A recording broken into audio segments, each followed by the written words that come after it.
Hello साथियों, नमस्कार। आज है 27 जनवरी और हम 27 जनवरी से बनने वाला करंट अफेयर की क्वेश्चनों पर डिस्कस करने वाले हैं। अगर आप चैनल पर नए हैं तो चैनल को सब्सक्राइब करें, वीडियो को लाइक करें, शेयर करें और कमेंट करें। चलिए, आज का पहला क्वेश्चन है कि निम्न में से किस राज्य में भारत की पहली integrated private satellite manufacturing unit launch की गई है? किस राज्य में भारत की पहली integrated private satellite manufacturing unit launch की गई है? तो की गई है गुजरात के अंदर। कहाँ की गई है? गुजरात राज्य के अंदर। ऑप्शन नंबर 4 इसका राइट आंसर हो जाएगा। गुजरात भारत की पहली जो integrated private satellite manufacturing unit है वो गुजरात के साणंद यानी खोरज के अंदर लॉन्च की गई है। और एजिस्टा स्पेस जो एजिस्टा स्पेस है इसके द्वारा ये विकसित की गई है। और पामनारो जो सुविधा है ये गुजरात के एरोस्पेस और सैटेलाइट निर्माण के क्षेत्र में एक प्रमुख निजी केंद्र होगा। और ये केंद्र स्वदेशी रूप से उपग्रह और उन्नत पेलोड का निर्माण करेंगे। किनका निर्माण करेंगे? उपग्रह और पेलोड का। नेक्स्ट क्वेश्चन है कि निम्न में से किसी व्यक्तिगत श्रेणी में सुभाष चंद्र बोस राष्ट्रीय आपदा प्रबंधन पुरस्कार 2026 के लिए चुना गया है? सुभाष चंद्र बोस राष्ट्रीय आपदा प्रबंधन पुरस्कार 2026 के लिए चुना गया है। तो ये चुना गया है सीता सेलके को। किसको चुना गया है? सीता सेलके को। ऑप्शन नंबर 1 इसका राइट आंसर हो जाएगा। जो लेफ्टिनेंट कर्नल सीता अशोक सेलके इनको व्यक्तिगत श्रेणी के अंदर सुभाष चंद्र बोस राष्ट्रीय आपदा पुरस्कार जो प्रबंधन पुरस्कार है 2026 के लिए चुना गया है। और ये सम्मान मुख्य रूप से इन्होंने 2024 के अंदर केरल के वायनाड में भीषण बाढ़ और भूस्खलन जो संकलन है इसके दौरान मानवीय सहायता और आपदा राहत अभियानों में उत्कृष्ट नेतृत्व किया था। इसके लिए इनको सुभाष चंद्र बोस राष्ट्रीय आपदा प्रबंधन पुरस्कार 2026 के लिए चुना गया है। नेक्स्ट क्वेश्चन है कि निम्न में से किसे बनारस साहित्य महोत्सव 2026 में Bharatendu Harishchandra life time achievement पुरस्कार से सम्मानित किया जाएगा? बनारस साहित्य महोत्सव 2026 में Bharatendu Harishchandra life time achievement तो ये दिया जाएगा नमिता गोखले को। इसको दिया जाएगा नमिता गोखले को। ऑप्शन नंबर 4 इसका राइट आंसर हो जाएगा। प्रसिद्ध जो लेखिका है जो जयपुर लिटरेचर फेस्टिवल की सह संस्थापिका और जो सांस्कृतिक संरक्षिका नमिता गोखले को Bharatendu Harishchandra life time achievement पुरस्कार से सम्मानित किया जाएगा। जो उनका जो पहला उपन्यास है पारो ड्रीम्स ऑफ फैशन ये इनका पहला उपन्यास है और ये एक कल्ट क्लासिक है। क्या है? Cult classic. नेक्स्ट क्वेश्चन है कि निम्न में से किस राज्य में मुफ्त कैशलेस स्वास्थ्य सेवा प्रदान करने के लिए मुख्यमंत्री सेहत योजना शुरू की गई है? मुख्यमंत्री सेहत योजना शुरू की गई है तो ये हाल ही के अंदर की गई है पंजाब के अंदर। कहाँ की गई है? पंजाब राज्य के अंदर।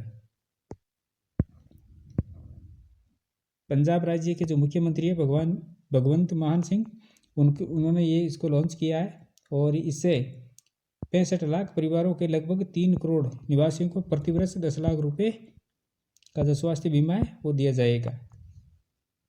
65 लाख परिवारों के लगभग 3 करोड़ निवासियों को प्रतिवर्ष 10 लाख कितना 10 लाख रुपए तक का स्वास्थ्य बीमा दिया जाएगा। निम्न में से कौन सा देश हाल ही में विश्व स्वास्थ्य संगठन से अलग हो गया है? तो विश्व स्वास्थ्य संगठन से अलग होने वाला जो देश है वो है अमेरिका। तो अभी हाल ही में इससे अलग हो गया है। अमेरिकी राष्ट्रपति है डोनाल्ड ट्रंप ने जनवरी 2025 के अंदर जो राष्ट्रपति बने थे तब WHO से बाहर होने का ऐलान किया था। और अमेरिकी विदेश मंत्रालय के मुताबिक जो WHO बीमारी को रोकने, संभालने और जानकारी शेयर करने में नाकाम है और अमेरिका पर जो WHO के करीब 2300 करोड़ रुपए की से भी ज़्यादा की फीस बकाया है, जिसे अमेरिका ने चुकाने से इनकार कर दिया है। और जो WHO इसके जो डायरेक्टर है वो है डॉक्टर टेड्रोस अधानोम। और WHO संविधान के आर्टिकल 7 के तहत WHO किसी भी देश को हटने की अनुमति देता है। जो हटने की अनुमति है वो संविधान के अनुच्छेद 7 के तहत दी जाती है। और WHO को सबसे ज़्यादा फंडिंग देने वाला देश भी अमेरिका ही था, जिसने लगभग $958 बिलियन सालाना है। और संयुक्त राष्ट्र की जो एक एजेंसी है जिसकी स्थापना 1948 के अंदर की गई थी। कब की गई थी? 1948 के अंदर। और इसका जो हेडक्वार्टर है वो जेनेवा स्विट्जरलैंड के अंदर है। और इसका जो उद्देश्य है WHO का कि वैश्विक बीमारियों पर नियंत्रण करना और दुनिया भर में स्वास्थ्य सिस्टम के अंदर सुधार करना, ये इसका प्रमुख उद्देश्य है। नेक्स्ट क्वेश्चन है कि निम्न में से कौन टाइम्स हायर एजुकेशन विश्व रैंकिंग 2026 में टॉप 100 के अंदर शामिल होने वाला एकमात्र भारतीय संस्थान बन गया है? तो ये बना है Indian institute of science Bengaluru. Indian institute of science Bengaluru ये टॉप 100 के अंदर एकमात्र भारतीय संस्थान बना है। टाइम्स हायर एजुकेशन ने दुनिया की प्रतिष्ठित यूनिवर्सिटी 2026 की लिस्ट जारी की है और इसके रैंकिंग के अंदर भारत है इसके अंदर से IISc बेंगलुरु को टॉप 100 के अंदर जगह मिली है। बात करें वैश्विक स्तर की, विश्व के अंदर तो अमेरिका और ब्रिटेन, अमेरिका पहले स्थान पर है, ब्रिटेन दूसरे स्थान पर है। और वही एशिया में खास तौर पर जो चीन है और सिंगापुर, ये भी तेजी से आगे बढ़ रहे हैं।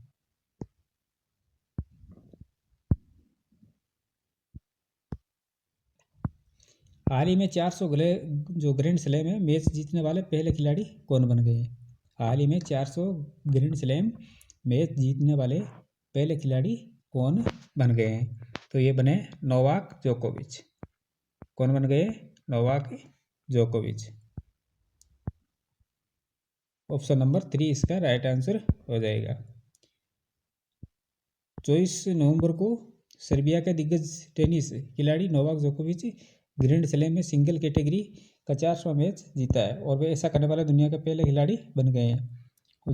और जोकोविच ने जारी ऑस्ट्रेलियन ओपन जो अभी चल रहा है उसके अंदर 102वीं जो जीत है वो दर्ज की है और रोजर फेडरर के रिकॉर्ड की बराबरी भी की है। और जोकोविच सबसे ज़्यादा 24 बार ग्रैंड स्लैम चैंपियन भी रह चुके हैं और उनके द्वारा लगातार 428 हफ्तों तक वर्ल्ड नंबर 1 रैंकिंग पर रहने का भी रिकॉर्ड कितना? 428 हफ्तों तक वर्ल्ड नंबर 1 पर रैंकिंग रहने का भी रिकॉर्ड है। और जोकोविच अगर ऑस्ट्रेलियन ओपन 2026 में जीत जाते हैं तो वे 25 ग्रैंड स्लैम जीतने वाले दुनिया के इकलौते खिलाड़ी बन जाएंगे। कितने? 25 ग्रैंड स्लैम जीतने वाले दुनिया के इकलौते खिलाड़ी। नेक्स्ट क्वेश्चन है कि हाल ही में किस मशहूर लेखक और ब्रिटिश भारतीय पत्रकार का निधन हो गया है? हाल ही में किसी मशहूर लेखक और ब्रिटिश भारतीय पत्रकार का निधन हो गया है? ये हो गया है मार्क टली का। किसका हो गया है? मार्क टली का। 25 जनवरी को मशहूर लेखक और ब्रिटिश भारतीय पत्रकार सर विलियम्स मार्क टली का निधन हो गया है और दिल्ली के जो साकेत स्थित मैक्स अस्पताल के अंदर इनकी मृत्यु हो गई है। और मार्क टली 1964 में ब्रिटेन में BBC से जुड़े थे और 1965 के अंदर वापस भारत आए थे। टली 22 सालों तक BBC दिल्ली ब्यूरो के प्रमुख भी रहे थे और BBC रेडियो 4 के कार्यक्रम के समथिंग अंडरस्टूड के प्रेजेंटर भी ये रहे थे। और भारत सरकार ने टली को 1992 के अंदर पद्मश्री दिया था और 2005 है उसके अंदर पद्म भूषण भी दिया गया था।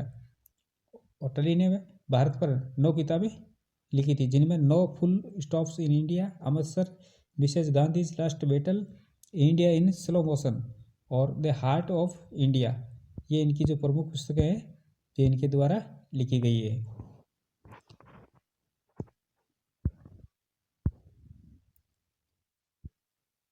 कल वाले क्वेश्चनों का रिवीजन कर लेते हैं।